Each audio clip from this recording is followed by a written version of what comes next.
Hey y'all, hope your week is going great. Today on CityCast Houston, we're continuing our deep look at the TEA takeover of HISD. Yesterday, HISD board member Dr. Kendall Baker explained why the takeover is a good thing. But today, we'll hear why the takeover is going to hurt HISD students and teachers. Jackie Anderson, the president of the Houston Federation of Teachers, joined me to give her perspective of this controversial takeover. It's Tuesday, March 21st. I'm AK ALMoumen, and here's what Houston is talking about today.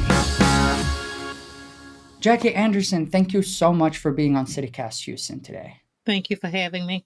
So, of course, as we know, TEA has announced that they will be taking over HISD in June. It has been made official.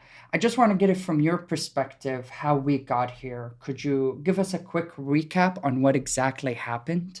There is a law, 1842, HB 1842, that says if a district has a failing campus for 5 consecutive years, the commissioner does have the legal authority to take over a school district that has a failing school.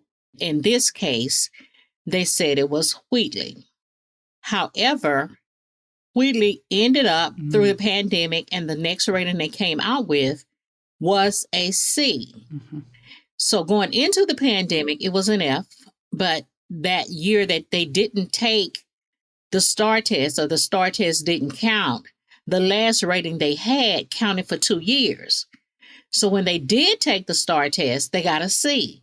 And so this is our contention. If those 2 years did not count and they got a C the first time they took the test out of the pandemic, then that should be the score or the rating that they are assigned to. And therefore, the takeover is invalid. Oh, that is interesting. Do you believe that there were methods, like if it was in your hands, were there methods to use and utilize to prevent TEA from taking over HISD, that there were improvements or solutions that could have been presented that could have deterred TEA from doing this? Yes, even though the law says that if a school maintains a rating for 5 years, that they can be taken over, that the commissioner shall take them over. That wording should be he may, but he should be allowed the discretion to look at extenuating circumstances. As in this particular case, students were out of school almost 2 years for COVID. And you have to understand that all schools in some of the neighborhoods in Houston, especially in the neighborhood around Wheatley, the infrastructure is horrible. Some students didn't have internet. Some students didn't have laptops.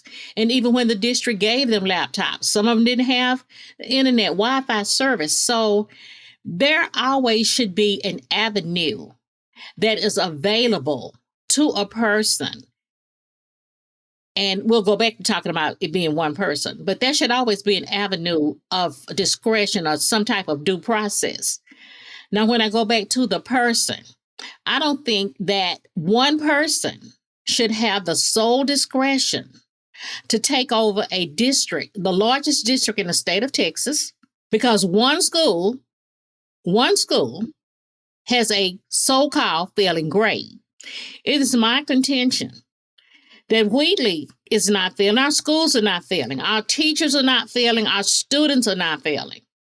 TEA is failing us. They are not adequately funding our schools. There's so much more that the governor, that the commissioner, that TEA could do to assist us. One of the options should be for a school that is deemed a failure by them, should be to offer supports. Send people in, enable the district to hire specialized instruction, tutors, test prep, people who offer those types of services. Those things should be an option, not to punish students or teachers. And then in addition, when their score is filtered into the overall rating of HISD with this so-called failing school, and I call it so-called because I don't dare call children failures. The district has a B+ rating.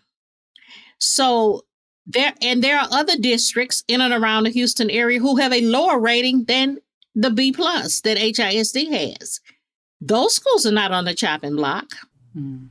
So there should be other avenues, a way of due process, a way of looking at extenuating circumstances, and everything should be applied in a fair manner before we start to label children as failures or schools as failures. Do you, to a certain extent, have doubts about TEA's intentions? Like, do you think that this is politically motivated? Oh, absolutely. This is, yes, I think this is purely political. It is a push to end democracy by telling registered voters that their vote does not mean anything. It is a money grab. It's about power. It's about power. None of this has nothing to do with children. In everything I've heard coming out of TEA, I hear the soft pedal about we're worried, we want to make sure our kids get a quality education. Well, if you want to make sure that they get a quality education, why don't we look at how you fund them? Mm-hmm. Why are we not funding our schools? If you really care, you would make sure that they have the resources, that teachers are paid well, that teachers don't have to work, 2 or 3 jobs to make ends meet and leave their families and their children at home while they go out and try to make ends meet. You would invest in your schools and in your communities by offering services that children need. You would be offering social, emotional learning. We would have counselors. We would have social workers, nurses, and people to help children deal with some of the baggage that they come to school with, even prior to the pandemic, not even after the pandemic. Nothing has changed in what we offer and what we do. And not to mention that, what about our teachers? Everyone was affected by the pandemic, not just our students. What is being done to help our teachers to adjust and to come back and be healthy and whole? You can only pour so much out. Sometimes you have to be refilled. What is being done about that? Mm-hmm. It's not about money all the time. It's about dignity and respect for the profession. And the state has demoralized, demonized. We're accused of teaching hate. Mm-hmm. We just want to teach the truth. We know that we are shaping the lives of our own futures. We want them to be healthy, productive. We want them to be whole, but we want to live as well. And on top of that, after you devote your entire life to the teaching profession, 30, 40 years, you can't even retire with a income that will keep you at a decent standard of living. A lot of our retirees have to go back to work and look for part-time work. Mm-hmm. Haven't had a raise in their COLA since they retired in 2003, I believe it was. So the profession has just been demonized. It has been not even, most people won't even consider going into the profession now because of the way we have been treated throughout its time. So actually, when you take a step back, you can see that the profession itself has been set up to fail. And so have our students, because our working conditions are their learning conditions. And when you don't care about teachers, when you don't put things in place to support teachers, what you're really doing is not supporting students. So how do you think that this decision affects the teacher shortages we have, for instance? Well, it was already in pretty bad condition. I think now it's going to be in critical condition. Because of the TEA takeover? Because of the takeover. I've had so many teachers who have called me concerned about not, signing their contracts, not wanting to sign their contracts, trying to wait till the last minute to sign their contracts. They have already some of them had started looking for jobs in the outlying districts, because many of our teachers don't even live in HISD. They can't afford to live in Houston proper. So they live out in the suburbs, and they can work in the districts where they live and where their children go to school. And so many of them are out. I talked to 2 teachers yesterday that I saw out, and they told me, I'm looking for a job in different districts outside of HISD because the morale was already low. And now they feel it's going to be even worse and that we're going to lose teachers. And we know what happens when teachers are out. We don't have adequate subs. So they start piling in children in other teachers' classrooms, doubling their amount of students. It's just a bad situation all around. And I really don't blame them. I really don't, because I was a teacher myself for 33 years. And I know how hard it is, how difficult it is when you have to come into a classroom and you're pouring out every day for students. But the people who are in charge, the people who make the decisions about what you do and what's for you, don't have a clue about what's going on in the schools, and their decisions reflect that. This episode is brought to you by Shopify. That's the sound of another sale on Shopify. The moment a business dream becomes reality. Shopify is the commerce platform revolutionizing millions of businesses worldwide. They simplify selling online and in person and provide 24/7 support so you can focus on successfully growing your business. Sign up for a $1 per month trial period at shopify.com/offer22, all lowercase. So you think there will be a practical material impact on the students, the teacher, the active teaching? We spoke to a board member of HISD who was pro this takeover, and he was arguing for the fact that this is so high level that the day-to-day process is not going to change. Do you think that that is accurate? Do you think that that's valid? Or do you think that there is going to be like an active impact into people's lives because of this? There is definitely going to be an active impact. And that trustee sounds like a person that's never been in the classroom, never been a teacher, and doesn't have any clue. Like I said, the people who make the decisions don't have a clue about what's going on. There is absolutely no way that decisions can be made even on a very high level that don't affect the bottom line. Every decision made about a child, every decision on whatever level, has an impact. And like I said, teaching conditions are the students' learning conditions. So if teachers have a low morale, that affects students. If teachers don't know from day to day if their schools are going to be open or closed, that affects them, that affects their students. There's absolutely no way you can disconnect yourself in your classroom from your personal life. You have to be healthy as a teacher. You have to be healthy and whole if you want to make a positive impact on students. We're not machines. We're not robots. We are humans. And this is what they don't understand. So to say that this is on such a high level that it will not impact the day-to-day operations, that is a farce. And anybody who believes that is thoroughly mistaken. I'm an educator, and I know how decisions are made at the top and how it trickles down to the bottom line. And the bottom line is the students. But guess what? It has to come through the teacher to get to the student. Wow. So how long do you foresee this lasting? Like, this takeover is supposedly going to be in full effect in June. Past that, what are we looking at?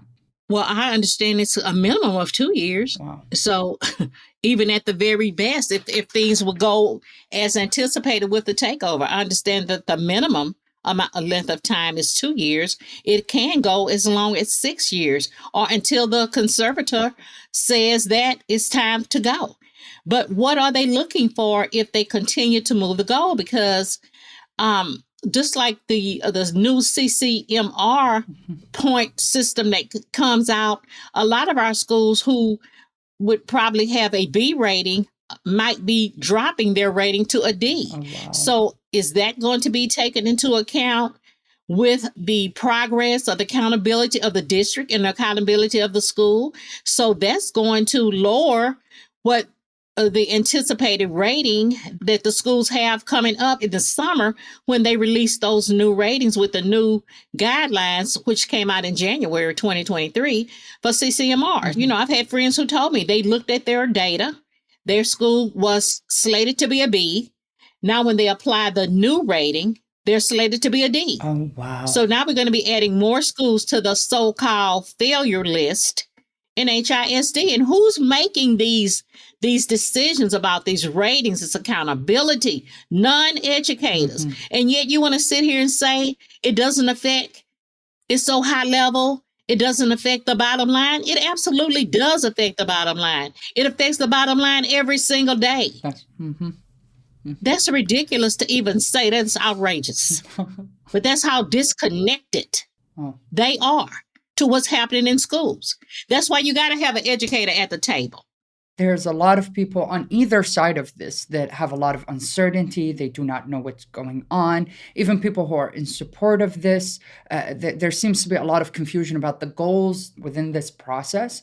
And I wonder, like, what is your messaging to kind of give people kind of a direction to look at for these teachers, parents, even the students who might be worried about what's to come next? Well, I would say to our students, first of all, you are not failures.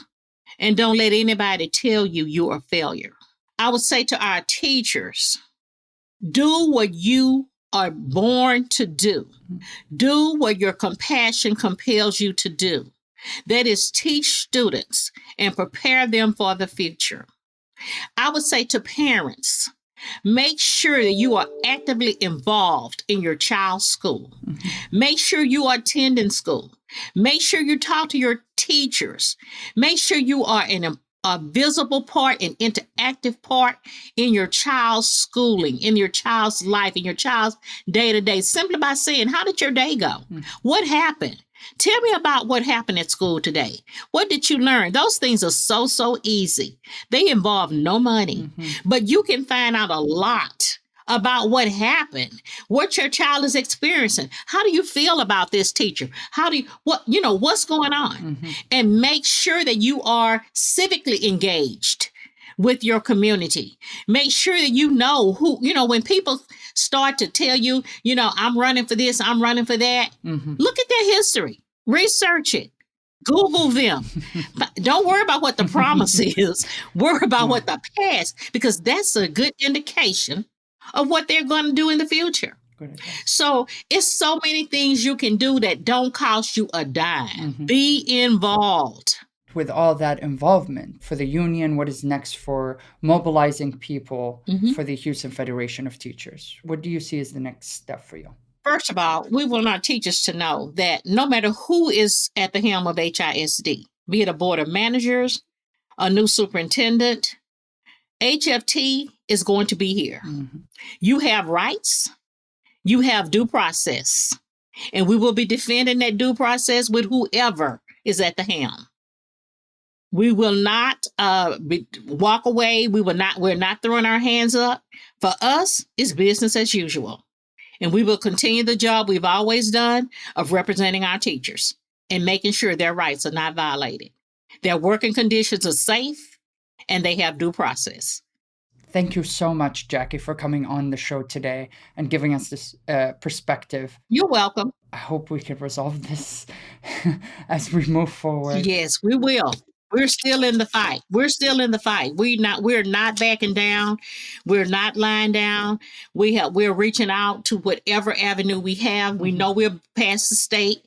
We're going to federal. Whatever we need to do, we're in this fight until we have absolutely not even a grain of fight left. And where can people help out if they want to?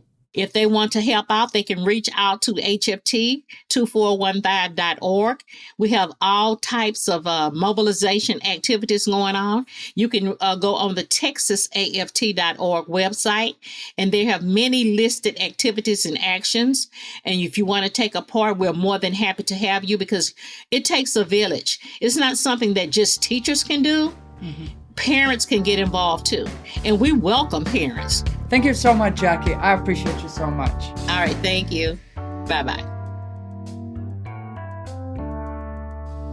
That was Jackie Anderson, president of the Houston Federation of Teachers. Now let's get into some March Madness. Over the weekend, our hometown UH Cougars have officially made it to the Sweet 16. After taking down number 16 Northern Kentucky in a difficult matchup, our Cougs showed out after a rough first half against the 9th seed Auburn to punch their ticket for the Sweet 16 to see number 5 Miami this Friday at 6:15 p.m. This has not been a friendly tournament to the top seeds, with Purdue and Kansas falling in dramatic fashion. But a win for the Cougs this Friday could set up a Texas matchup against the Longhorns, y'all, in the Elite Eight. And that smells too much like destiny to me. I wish our boys the best of luck as they try to capture the national championship, which will be played at NRG Stadium here in Houston. Can y'all imagine the vibes of having home court advantage? The city's about to be wild if we make it through. All right, y'all. That's a wrap for the show today. I hope this sheds a more balanced light on the decision by the TEA to take over HISD and some of the potential outcomes that could come out of this. We'll keep an eye on any new developments as the state begins the process of selecting the board of managers. And I tell y'all to keep an eye out for our Thursday episode this week because we have an incredible surprise in the works. All right, y'all. Bye.